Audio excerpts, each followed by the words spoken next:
Nick, you talked about other miners and you said you didn't want to name names. I don't think that's a bad thing, but if you don't want to, that's fine.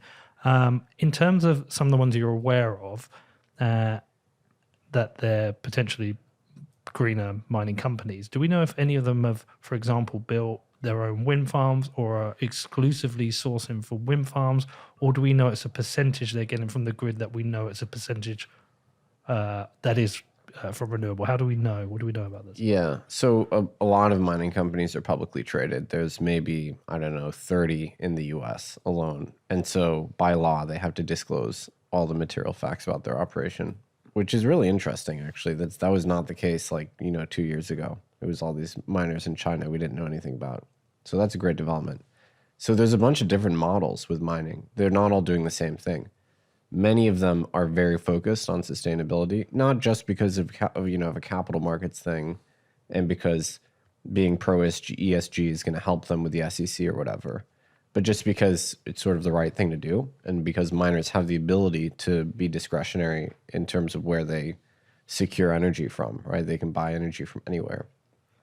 So the main one I've seen is just hydro, and locating in areas where there was a mismatch between the supply of energy and then the demand. So places where maybe industrial production dropped off, like Quebec would be a good example, British Columbia, Washington State, upstate New York. These are places where there were big industrial sources of demand for cheap energy, right?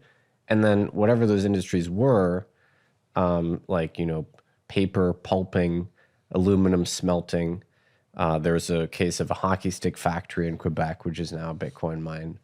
Those industries left, right? Because we can't predict what the nature of demand is going to be 30 years from now, but energy gets amortized over, new energy installations. They have that kind of lifetime. So these mismatches occur. And so then you have huge sources of supply, especially, upstate New York, Quebec, Canada, things like that with hydro, and no demand because all the industries went to China or whatever. They just got outsourced. So that's the first one. That's very straightforward. You can achieve, effectively completely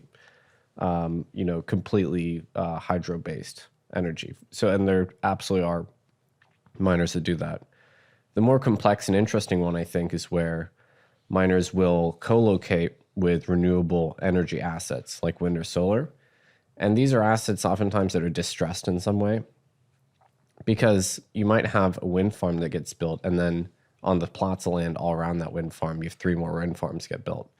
And so then you have a correlated generation where they're all trying to sell energy to the grid at the same time, and there's no one there that wants to buy it.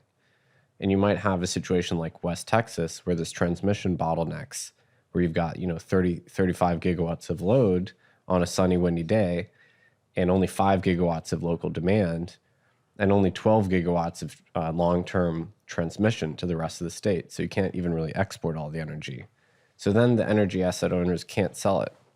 So at that point, that's where Bitcoin miners come in. They say, we're going to put a mine next to this wind farm, so you're not going to have to pay any transmission fees. So the energy is going to be really cheap for them. However, they can't run their operations on a solar or wind asset 100% of the time, because the wind doesn't always blow and the sun doesn't always shine. So that's when it's more complex. At that point, they will engage in grid firming. They'll pull energy from the grid to make up whatever the remaining percentage is. And at that point, they'll just get the default grid mix. So it's not, a story of 100% pure sustainability, right? Because if you trace the electrons, you'll be able to trace them back to some more carbon intense sources of generation like natural gas.